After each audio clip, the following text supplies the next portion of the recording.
FCRA के इस दूसरे पार्ट में हम लोग फिर से देखते हैं इस बिल में पब्लिक सर्वेंट की परिभाषा क्या होगी। एफसीआरए के लिए पब्लिक सर्वेंट को किसी भी फॉरेन डोनेशन लेने से बैन किया गया है। तो यहां पर याद रखिएगा, जो इंडियन पेनल कोड में पब्लिक सर्वेंट की परिभाषा दी गई है, यहां पर उसी की बात की जाएगी और उसमें जो लिस्ट दिया गया है, public servant includes any person who is in the service और पे ऑफ द गवर्नमेंट।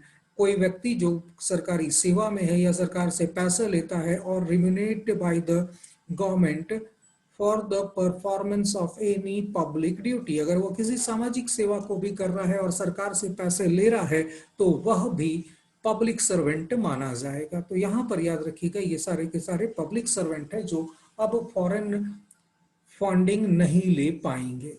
आगे चलते हैं, इसमें और क्या महत्वपूर्ण चीजें हैं। मेरे ख्याल से ये कहीं भी गलत नहीं है, सरकारी कर्मचारी को वैसे भी विदेशी फंडिंग नहीं लेनी चाहिए। ट्रांसफर ऑफ फॉरेन कंट्रीब्यूशन, अब यहाँ पर बात कर रहे हैं ट्रांसफर ऑफ फॉरेन कंट्रीब्यूशन की। Under the act, foreign contribution can not be transferred to any other persons unless such person is also registered to accept foreign contribution. ये बहुत महत्वपूर्ण चीज है कि अगर फॉरेन कंट्रीब्यूशन लेने वाला व्यक्ति उस फॉरेन कंट्रीब्यूशन को लेकर किसी दूसरे ऐसे पर्सन को ट्रांसफर कर देता है वो पैसा, जिसे फॉरेन कंट्रीब्यूशन लेने का कोई अधिकार नहीं है या उसने अपने आप को रजिस्टर्ड नहीं कर रखा है, तो वह उसे ट्रांसफर नहीं किया जा सकता है। तो यहाँ पर जो व्यक्ति एक दूसरे व्यक्ति को ट्रांसफर कर रहा है तो उसे एफसीआरए में उसे भी रजिस्ट्रेशन कराना पड़ेगा या फिर उसे प्रायर परमिशन लेना पड़ेगा इस एक्ट में। ये बहुत बड़ा चेंज है कि इसमें अब वैसे तो उस तरह से लोग खर्च नहीं कर पाएंगे रकम जैसे पहले किया करते थे कि कोई भी पैसा आया कोई दिक्कत नहीं है, कोई भी निकाला खर्च कर लिया, ये हम लोगों ने दिखला दिया कि फला फला काम में हम लोगों ने खर्च कर दिया है। तो अब ये जो काम में हम खर्च कर रहे हैं, जिस व्यक्ति को वो पैसा हम ट्रांसफर कर रहे हैं, तो उसका भी एफसीआरए लाइसेंस होना चाहिए। तो यहाँ पर इस प्रकार की गतिविधियों से एक प्रकार से विदेशी चंदा लेकर जो डिफरेंट एक्टिविटीज चलाई जाती हैं उसके ऊपर रोक लगेगी। यहाँ पर अवैध धर्मांतरण का मामला भी सामने आता है, इसी के साथ जुड़ा हुआ है। यहाँ पर याद रखिएगा, इसके अलावा अन्य भी कई मामले होते हैं जो कहीं ना कहीं डिफरेंट अलग अलग आंदोलनों के साथ जुड़े होते हैं। हाल के दिनों में कई बार देखा गया है कि कई विदेशी संस्थाओं ने फंडिंग की है देश के विभिन्न आंदोलनों को। यह कहीं ना कहीं एक चिंताजनक बात है, क्योंकि अगर विदेशी संस्थाएं देश के मामलों में इंटरफेयर करेंगी तो निश्चित तौर पर यह एक समस्या होगी। क्योंकि भारत में सफिशिएंट लोग पढ़े लिखे समझदार हैं, इन्हें वैसी कोई पैसे की जरूरत नहीं है कि वो विदेशी पैसा आएगा और उससे वह कोई आंदोलन को खड़ा करे। तो यहाँ पर याद रखिएगा, इस प्रकार की चीजें नहीं होनी चाहिए।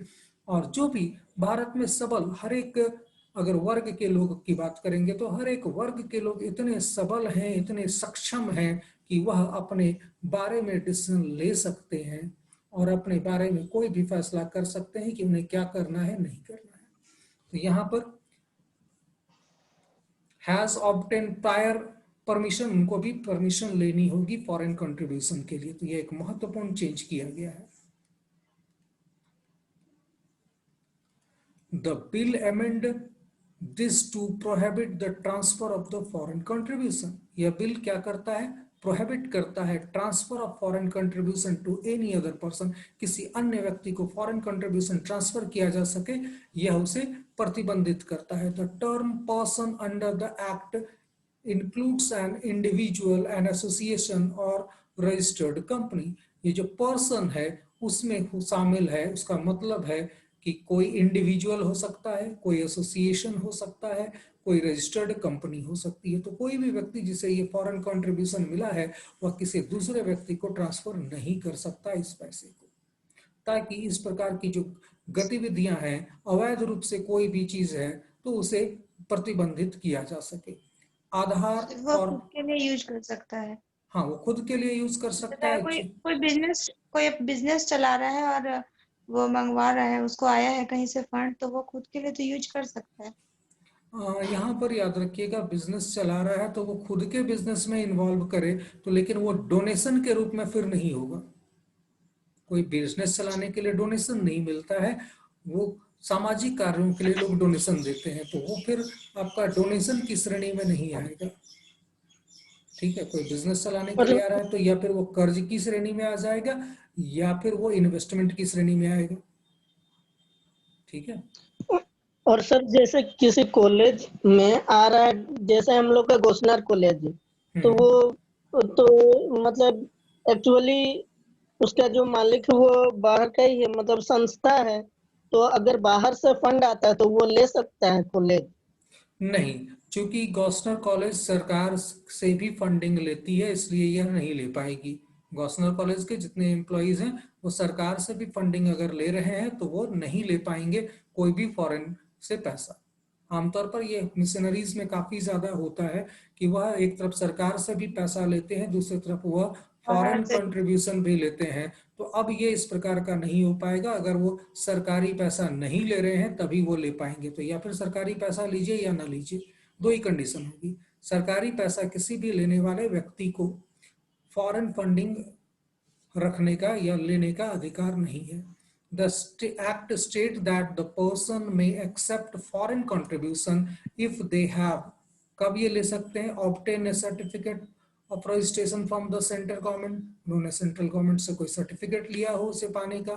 Not registered but obtain prior permission, वो रजिस्टर्ड नहीं है लेकिन गवर्नमेंट से प्रायर परमिशन ले चुके हैं उस फॉरेन कंट्रीब्यूशन को एक्सेप्ट करने का। तो ये दो केस हैं और इनको अब आधार के साथ रजिस्ट्रेशन कराना पड़ेगा। The act state that a person में एक्सेप्ट फॉरेन कंट्रीब्यूशन कभी कर पाएगा, पहला जब वह क्या कर रहा है, ऑब्टेन ए सर्टिफिकेट, उसे सेंट्रल गवर्नमेंट से सर्टिफिकेट मिल चुका है। दूसरा, सर्टिफिकेट नहीं मिला है लेकिन आरंभिक उसके परमिशन मिल दिया जा चुका है।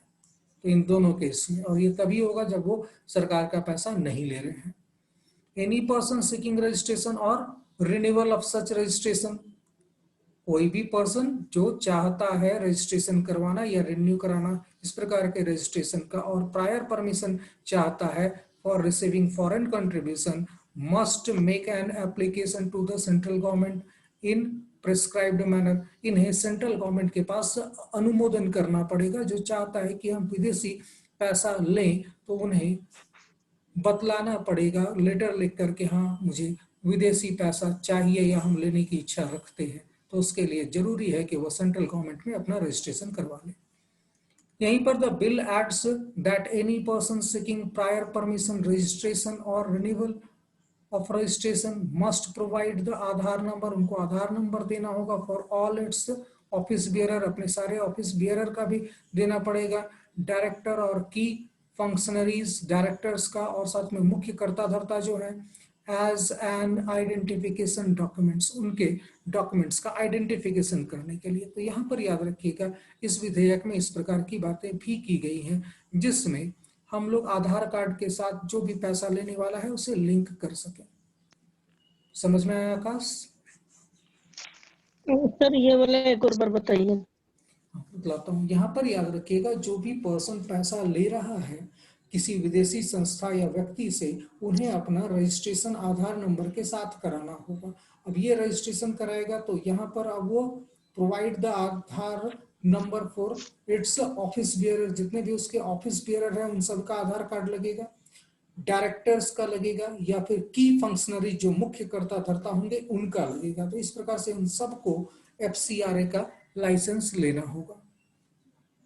इन तो सर केस जैसे जो बाहरी संस्था वो लोग कैसे करेंगे, मतलब बाहरी आधार कार्ड? संस्था है तो भारत में तो रजिस्टर्ड होगी वो।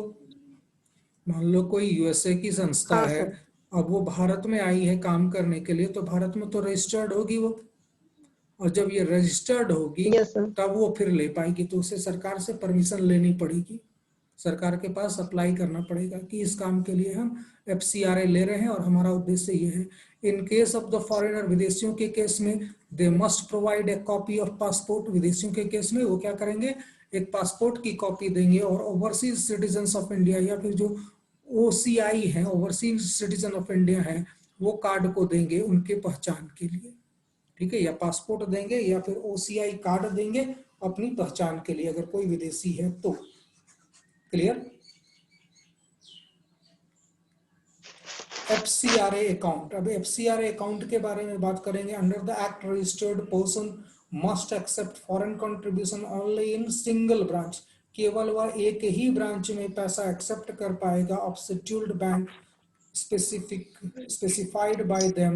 However, they may be open more accounts in other banks for utilization of the contribution. लेकिन उसके आपके कंट्रीब्यूशन जो हमारा यूटिलाइजेशन के लिए हो रहा है, तो यूटिलाइजेशन के लिए जो पैसे दिए जाएंगे उसके लिए वो कई और अकाउंट भी खोल सकता है, लेकिन वहां से आने के लिए सिर्फ एक ही अकाउंट होगा। तो यह भी FCRA का एक इंपॉर्टेंट है कि एक ही बैंक में वो अकाउंट खोल पाएंगे। इस प्रकार से इनके ऊपर, हाँ SBI में, तो ये इस प्रकार से उनके ऊपर शिकंजा कसा जा रहा है।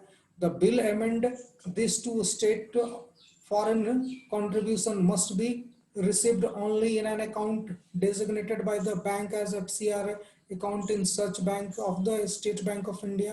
तो ये स्टेट बैंक ऑफ इंडिया में कर पाएंगे, न्यू दिल्ली में, जैसा कि सेंट्रल गवर्नमेंट ने नोटिस किया है।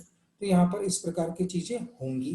तो यहाँ पर याद रखिएगा FCRA के लिए जो बैंक अकाउंट खुलेगा वो एक ही बैंक अकाउंट खुलेगा और उसी में सारे पैसे जमा किए जा सकेंगे। No funds other than foreign contribution, विदेशी कंट्रीब्यूशन के अतिरिक्त कोई भी अन्य रकम उसमें रिसीव नहीं की जाएगी या डिपॉजिट की जाएगी। In this account the person may open another FCRA account in any schedule bank. उस व्यक्ति को दूसरा एक FCRA अकाउंट खोलना पड़ेगा किसी भी शेड्यूल बैंक में for their choice for keeping और यूटिलाइजिंग द रिसीव्ड कंट्रीब्यूशन। तो यहाँ पर उनके लिए दूसरा अकाउंट खुलेगा इसको यूटिलाइज करने के लिए, जिससे पता चलेगा कि कहाँ गया पैसा, ये कहाँ से यूटिलाइज हो रहा है। Restrictions in utilisation of foreign contribution, कहाँ रेस्ट्रिक्शन लगा दिया गया है।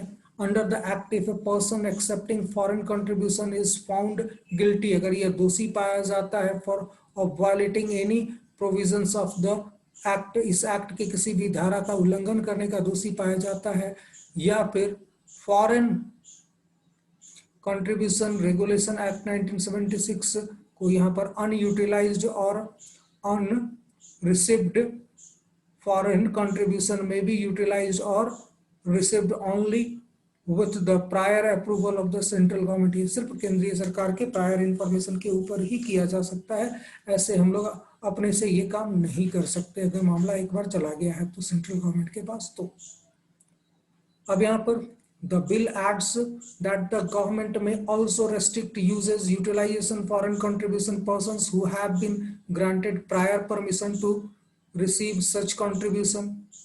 तो यहाँ पर याद रखिएगा ऐसे व्यक्ति जो क्या कर रहे हैं, हमारा